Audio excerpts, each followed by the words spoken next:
శ్రీ కనక మహాలక్ష్మి జ్యోతిష్యాలయం ప్రేమ వశీకరణ, స్త్రీ వశీకరణ, పురుష వశీకరణ, శత్రు వశీకరణ, వివాహం, సంతానం ఆలస్యమవడం, విడాకులు, కోర్టు సమస్యలు, ధనం, బిజినెస్ సమస్యలు, స్త్రీ పురుషులకు ఎటువంటి నిగూఢ సమస్యలకైనా 100% రోజుల్లోనే పరిష్కారం చూపబడును. గురూజీ రామరాజు. Cell number 9059912955. ఓం శ్రీమాత్రే నమః. ఛానల్లోకి స్వాగతం అండి. పూర్వజన్మ సుకృతమే ధనుస్సు రాశి వారిది. రేపటి నుంచి ఊహించని వ్యక్తి కారణంగా 5 శుభవార్తలు పొందబోతున్నారు. ఈ సమయం వీరికి అత్యంత అద్భుతంగా ఉంటుంది అనడంలో ఎటువంటి సందేహం లేదు. అయితే ఈ శుభవార్తలతో పాటుగా 2 సమస్యలు కూడా పొంచి ఉన్నాయి. ఈ విషయాల్లో జాగ్రత్త తీసుకోకపోతే ప్రమాదం తప్పదు.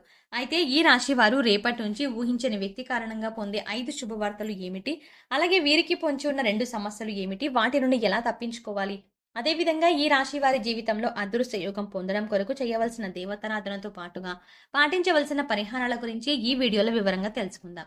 కానీ అంతకంటే ముందుగా మీరు కనుక మన ఛానల్ని సబ్స్క్రైబ్ చేసుకోకపోతే వెంటనే సబ్స్క్రైబ్ చేసుకొని పక్కనే ఉన్న బెల్ ఐకాన్ నొక్కి ఆల్ సెలెక్ట్ చేసుకుంటే మేము ఇలాంటి వీడియోస్ అప్లోడ్ చేయగానే ముందుగా మీకు నోటిఫికేషన్ వస్తుంది. ఈ రాశి వారు కార్యసాధకులు, దృఢ సంకల్పంతో నిర్ణయాలను తీసుకుంటారు. చేసేటువంటి ప్రతి పనిలోనూ కార్యదీక్షతను, కార్యదక్షతను కలిగి ఉంటారు. అలాగే ఫలితాన్ని ఆశించకుండా ఇతరులకు సహాయం చేస్తారు. అంతేకాకుండా తాను అనుకున్న వ్యక్తులు అంటే వీరు నా వాళ్ళు అని అనుకుంటే ఆ వ్యక్తులు తప్పులు చేసినప్పటికీ క్షమించే గుణాన్ని కలిగి ఉంటారు. వీరు తల్లిదండ్రులను అమితంగా ప్రేమిస్తారు. ముఖ్యంగా ఈ రాశి వారు తల్లి మాటను జీవితంలో జబదాటరు. అలాగే ఈ రాశి వారికి తమ సొంత విషయాల్లో ఇతరులు జోక్యం చేసుకుంటే అస్సలు నచ్చదు. స్వయంగా నిర్ణయాలను తీసుకోవడానికి ఇష్టపడతారు. వీరికి మొండితనం అనేది ఎక్కువగా ఉంటుంది. కొన్ని సందర్భాల్లో మొండి పట్టుదలతో దృఢమైన నిర్ణయాలను తీసుకుంటారు. ఈ సమయంలో ఈ రాశి వారు ఊహించని వ్యక్తి కారణంగా పొందే 5 శుభవార్తలు ఏమిటి అనే విషయాన్ని గురించి చూసుకున్నట్లయితే వీరికి ఈ సమయంలో ఆర్థికంగా అద్భుతంగా ఉంటుంది. గతంతో పోల్చుకుంటే గణనీయంగా ఆర్థికంగా లాభపడతారు. ఇళ్లను, స్థలాలను కొంటారు. ముఖ్యంగా చెప్పాలంటే వీరికి ఈ సమయంలో ఖర్చు కూడా అధికంగా ఉంటుంది.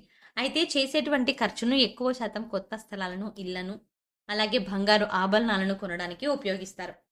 కాబట్టి ఖర్చు విషయంలో అంతగా భయపడాల్సిన అవసరం లేదు. అయితే స్థిరాస్తులను కొనేటప్పుడు మాత్రం కాస్త జాగ్రత్త పాటించాల్సి ఉంటుంది.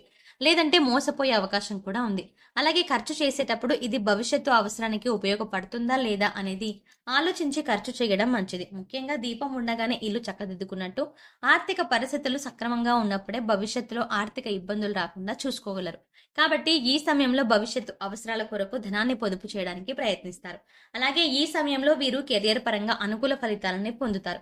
చేతి వృత్తుల వారికి శ్రమ అధికంగా ఉన్నప్పటికీ వృత్తిపరంగా మంచి అభివృద్ధి కనిపిస్తుంది. చేపట్టిన ప్రతి పని శ్రమించి పూర్తి చేస్తారు. అలాగే వీరికి ఉద్యోగపరంగా చూసుకున్నట్లయితే ఖచ్చితంగా ఈ సమయంలో బదిలీలు అనేవి జరుగుతాయి. అలాగే ఉద్యోగపరంగా పై అధికారుల నుండి, సహా ఉద్యోగుల నుండి మంచి మద్దతు లభిస్తుంది. ముఖ్యంగా నిరుద్యోగులు ఎవరైతే ఉద్యోగ ప్రయత్నాలు చేస్తున్నారో వారి ప్రయత్నాలు ఫలిస్తాయి. వారి అర్హతకి తగినటువంటి ఉద్యోగాన్ని పొందుతారు. అలాగే విదేశాల్లో ఉద్యోగ అవకాశాల కోసం ప్రయత్నిస్తున్న వారికి, అదే విధంగా విదేశాల్లోనే ఉద్యోగం చేస్తూ అక్కడే స్థిరపడిపోవాలి అని ప్రయత్నిస్తున్న వారికి ఈ సమయం కలిసి వస్తుంది. వారి ప్రయత్నాలు సఫలమవుతాయి. అలాగే వీరికి వ్యాపారపరంగా చూసుకున్నట్లయితే మిశ్రమ ఫలితాలు పొందుతారు. చేసేటువంటి వ్యాపారాల్లో చిన్న చిన్న ఇబ్బందులను ఎదుర్కొనేవి ఉంటాయి. ముఖ్యంగా తక్కువ శాతం లాభం అనేది రావడం వల్ల ఆర్థికంగా ఇబ్బంది పడతారు. అయితే పెట్టుబడుల కొరకు స్నేహితుల నుండి, బంధువుల నుండి, జీవిత భాగస్వామి నుండి ధన సహాయం లభిస్తుంది.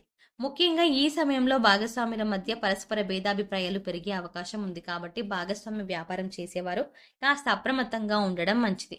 ముఖ్యంగా నూతన వ్యాపారాలు ప్రారంభించడానికి, పెట్టుబడి పెట్టడానికి కొంత సమయం వేచి ఉండడం మంచిది. అలాగే అధిక మొత్తంలో పెట్టుబడులు పెట్టే విషయంలోనూ, ఏదైనా సంస్థలో డబ్బులు ఇన్వెస్ట్ చేసే విషయంలోనూ అనుభవజ్ఞుల సలహాలను పాటించడం మంచిది. ఈ రాశి వారికి కుటుంబ పరంగా ఇప్పటి వరకు ఉన్న ఇబ్బందులన్నీ తొలగిపోతాయి. కుటుంబంలో ఆహ్లాదకర వాతావరణం ఏర్పడుతుంది. కుటుంబ పరంగా శుభకార్యాల్లో పాల్గొంటారు. అలాగే తీర్థయాత్రల్లో, పుణ్యక్షేత్రాల సందర్శనం వంటివి చేసే అవకాశం ఉంటుంది. ముఖ్యంగా తండ్రి యొక్క ఆరోగ్య విషయంలో మాత్రం తగు జాగ్రత్తలు పాటించాల్సి ఉంటుంది. అలాగే వీరికి ప్రేమ జీవితం బాగుంటుంది. ప్రేమించిన వ్యక్తితో సంతోషంగా, ఆనందంగా ఈ సమయాన్ని గడుపుతారు. అలాగే ఎప్పటి నుంచో వివాహ ప్రయత్నాలు చేస్తున్న వారికి ఈ సమయంలో వివాహ ప్రయత్నాలు ఫలిస్తాయి. అలాగే వీరికి జీవితం బాగుంటుంది. జీవిత భాగస్వామి వీరికి అన్ని విధాలా తోడుగా ఉంటుంది. ముఖ్యంగా జీవితంలో ఎదురయ్యే అన్ని సమస్యల నుండి మీరు తప్పించుకోవడానికి మీ జీవిత భాగస్వామి వీరికి మంచి సపోర్టుగా ఉంటుంది. అయితే సంతాన ఆరోగ్య విషయంలో మాత్రం ఇబ్బందులు ఎదురయ్యే అవకాశం ఉంటుంది. ముఖ్యంగా చర్మ వ్యాధుల వల్ల ఇబ్బంది పడే అవకాశం ఉంది. కాబట్టి సంతాన ఆరోగ్య విషయంలో కాస్త జాగ్రత్తలు తీసుకోవాలి. వీరికి విద్యాపరంగా ఎన్నో నూతన అవకాశాలు లభిస్తాయి. అలాగే పోటీ పరీక్షల్లో పాల్గొనేవారు ఆశించిన ఫలితాలని పొందుతారు. ముఖ్యంగా వైద్య రంగం, సాంకేతిక రంగంలో ఉన్నవారు అనేక కాంపిటేటివ్ టెస్టుల్లో పాల్గొంటారు. ఇది వారి భవిష్యత్తుకు ఎంతగానో మేలు చేస్తుంది. అలాగే రాజకీయ నాయకులకు సంఘంలో మంచి పేరు ప్రతిష్టలు లభిస్తాయి. అయితే కొన్ని సందర్భాల్లో విమర్శలకు కూడా గురవుతారు. క్రీడాకారులకు, కళాకారులకు, అలాగే వ్యవసాయదారులకు, కార్మికులకు ఈ సమయం మిశ్రమ ఫలితాలను ఇవ్వబోతోంది. వీరు ఆరోగ్యపరంగా మిశ్రమ ఫలితాలను పొందుతారు. దీర్ఘకాలిక అనారోగ్య సమస్యల వల్ల ఇబ్బందులేమీ ఉండవు. కానీ మారుతున్న వాతావరణ పరిస్థితులు, అలాగే స్కిన్ ఎలర్జీలు వంటివి కాస్త ఇబ్బంది పెట్టే అవకాశం ఉంది. కాబట్టి ఆరోగ్యంపై సరైన శ్రద్ధను తీసుకోవడం మంచిది. అలాగే ఒత్తిడి నుండి తప్పించుకోవడానికి, మానసిక ప్రశాంతతను పొందడం కొరకు ప్రతినిత్యం వ్యాయామం, మెడిటేషన్ చేయడం మంచిది. ఈ సమయంలో ఈ రాశి వారు ఎదురు కాబోతున్న 2 సమస్యలు ఏమిటి? వాటి నుండి ఎలా తప్పించుకోవాలి అనే విషయాన్ని గురించి చూసుకున్నట్లయితే, ముఖ్యంగా వీరికి ఈ సమయం ప్రయాణాల వల్ల ప్రమాదం పొంచి ఉంది. కాబట్టి చేసేటువంటి ప్రయాణాల్లో అప్రమత్తంగా ఉండాలి. ముఖ్యంగా దూర ప్రయాణాలు చేసే విషయంలోనూ, వాయు ప్రయాణాలు చేసే విషయంలోనూ అప్రమత్తంగా ఉండాలి. అంతేకాకుండా ప్రయాణించేటప్పుడు ట్రాఫిక్ నియమాలను పాటించాలి. అలాగే డ్రైవింగ్ చేసేటప్పుడు మద్యం సేవించడం వంటి పనులను చేయకూడదు. అలాగే వీరికి ఈ సమయంలో ఉద్యోగపరంగా చిన్న చిన్న ఇబ్బందులు ఎదురయ్యే అవకాశం ఉంటుంది.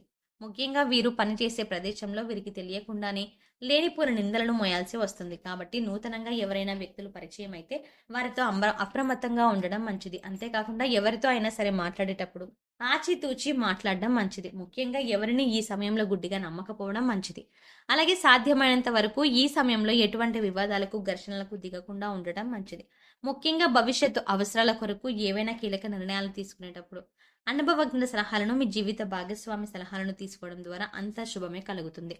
ధనుస్సు రాశి వారు జీవితంలో అదృష్ట యోగం పొందడం కొరకు చేయవలసిన దేవతారాధన గురించి చూసుకున్నట్లయితే, బుధవారం రోజున వినాయకునికి గరికను సమర్పించాలి. అలాగే ప్రతినిత్యం శివారాధన చేయాలి. ఓం నమః శివాయ అనే పంచాక్షరి మంత్రాన్ని అనునిత్యం జపిస్తూ ఉండాలి. శనివారం నియమాన్ని పాటిస్తూ శనివారం రోజున విష్ణు సహస్రనామ దేవాలయం దర్శించుకోవడం ద్వారా జీవితంలో శుభ ఫలితాలను పొందుతారు. అంతేకాకుండా ప్రతినిత్యం దైవమైనటువంటి అంటే ప్రత్యక్ష దైవమైనటువంటి సూర్య భగవానునికి ఆరాధిస్తూ ఆదిత్య హృదయం పారాయణం చేయడం ద్వారా జీవితంలో అదృష్ట యోగాన్ని పొందగలుగుతారు. ఈ రాశి వారి గ్రహదోషాలు తొలగించుకోవడం కొరకు పాటించవలసిన పరిహారాల గురించి చూసుకున్నట్లయితే, ప్రతి శనివారం నవగ్రహ ప్రదక్షిణలు చేయాలి. గురువారం రోజున దేవాలయంలో పసుపు రంగులో ఉన్న శనగలు, మిఠాయిలు వంటివి ప్రసాదంగా పంచిపెట్టాలి. నవగ్రహాలకు శాంతి హోమాన్ని జరిపించుకోవాలి. శివునికి రుద్రాభిషేకం చేయించాలి. ఆరోగ్య ప్రాప్తి కోసం నవగ్రహ స్తోత్రాన్ని పఠించాలి. వీరు చేసుకునే సమాజ సేవ అంటే లేని వారికి అన్నం పెట్టడం, వస్త్రదానం వంటివి వీరికి ఉత్తమ ఫలితాలను ఇస్తాయి. కాబట్టి సాధ్యమైనంత వరకు అన్నదానం, వస్త్రదానం వంటివి చేయాలి. గోమాతకు కందులను ఆహారంగా తినిపించాలి. అలాగే వీలైనంత వరకు సాంఘిక కార్యక్రమాల్లోనూ, ఆధ్యాత్మిక కార్యక్రమాల్లోనూ పాల్గొనడం ద్వారా వీరికి అంతా శుభమే జరుగుతుంది. సో చూసారు కదండి, ఈ రాశి వారు రేపటి నుంచి ఊహించని వ్యక్తి కారణంగా పొందే 5 శుభవార్తలు ఏమిటి, అలాగే ఈ సమయంలో వీరికి పొంచి ఉన్న 2 సమస్యలు ఏమిటి, వాటి నుండి ఎలా తప్పించుకోవాలి, అదేవిధంగా మీరు జీవితంలో అదృష్ట యోగం పొందడం కొరకు చేయవలసిన దేవతారాధనతో పాటుగా పాటించవలసిన పరిహారాల గురించి ఈ వీడియోలో వివరంగా తెలుసుకున్నాం కదా. ఈ వీడియో మీకు నచ్చినట్లయితే లైక్ చేయండి. మీ ఫ్రెండ్స్ అండ్ ఫ్యామిలీ మెంబర్స్లో ధనుసు రాశి వారు ఉన్నట్లయితే వెంటనే ఈ వీడియోని వారితో షేర్ చేసుకోండి. అంతేకాకుండా మీరు గనక ఇప్పటి వరకు మన ఛానల్ని ఇంకా సబ్స్క్రైబ్ చేసుకోకపోతే వెంటనే సబ్స్క్రైబ్ చేసుకొని పక్కనే ఉన్న బెల్ ఐకాన్ నొక్కి ఆల్ సెలెక్ట్ చేసుకుంటే మేము ఇలాంటి వీడియోస్ అప్లోడ్ చేయగానే ముందుగా మీకు నోటిఫికేషన్ వస్తుంది.